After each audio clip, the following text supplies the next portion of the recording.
Hi, magandang araw sa inyo mga kutsikays at kutsikays kong nasa Leo signs, no?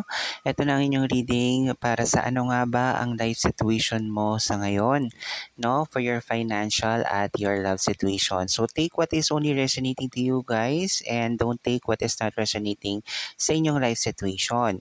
So explain ko lang sa upper hand ng ating mga cards is for your finances and for the lower hand is for your love life situation. So mga Leo signs, let's begin with your financial situation. On the upper hand, you have here Ten of Swords, meron ka ring the Death card, at meron ding Page of Wands.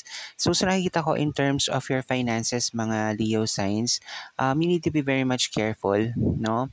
Kasi may mga times na mabilis lumabas ang pera para sa inyong sitwasyon. Maraming ring pinagkakagastusan or pinagdadaanan ng pera at at the same time, yung mga pagkakataon din na hindi nyo napipigilan na bilhin yung mga bagay na gustong-gusto nyong bilhin. Like, for example, sabihin natin sa sapatos, damit, or kung anumang mga bagay na medyo hindi naman gano'n ka relevance para sa inyo pong kinikita sa araw-araw, para sa pang-araw-araw na gastusin, medyo mag-take care tayo do'n, maging be careful about it, no? Kasi maraming palabas sa pera as of the moment and then you need to, kumbaga maghigpit ng sinturon at magtipid, no? Para sa inyo na rin pong future purposes.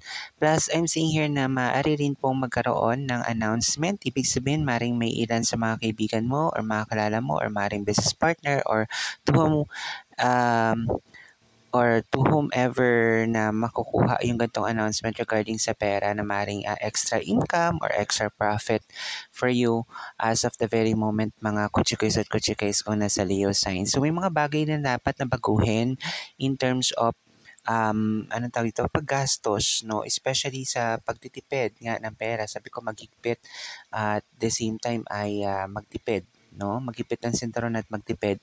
Sa mga panahon ngayon, napakahirap talagang kitain ng pera as of the moment, mga kuchikoys at kuchikays kung nasa Leo sign. So, in terms of this, may extra profit or extra income naman ako nakikita as of the moment, as long as you will be able to communicate properly sa person na magbibigay sa inyo nito. Okay? And then, let's move forward to your love situation. As you can see, meron tayo itong Ace of Wands, merong Four of Swords, at saka a Queen of Pentacles.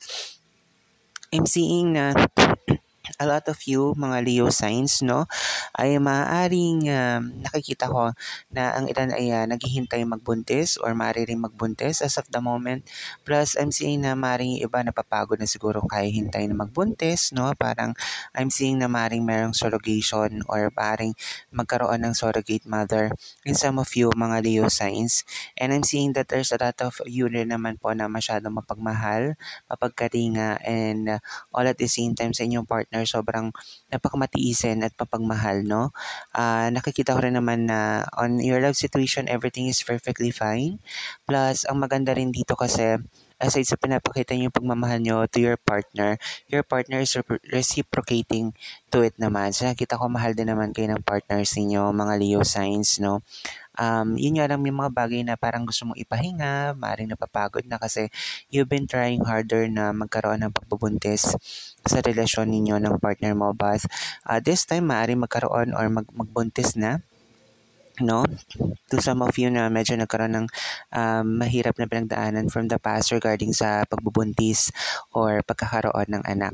So don't worry about it, mga Leo signs. Darating na yung panahon para kayong dalawa ng partner mo ay maging buo na bilang isang pamilya.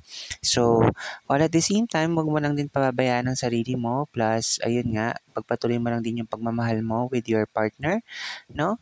I'm seeing din na maring may mga opportunities sa darating din at ang maaring ang ipapanganak mo or ipagbubuntis mo na baby ay maaring magdulot ng magagandang bagay for you, no? Parang kumbaga swerte. Ika nga na siyang magbibigay ng kasiyahan at kaluwagan or kumbaga ay maging maaliwalas ang pamumuhay sa mga darating na panahon. So, ito lang mga naman nakikita ko so far sa inyo, mga Leo signs. And always takes what's resonating to you and don't take what is not resonating to your life situation, mga Leo signs. Okay? So, yun lamang po at maraming salamat po sa patuloy na pagsuporta.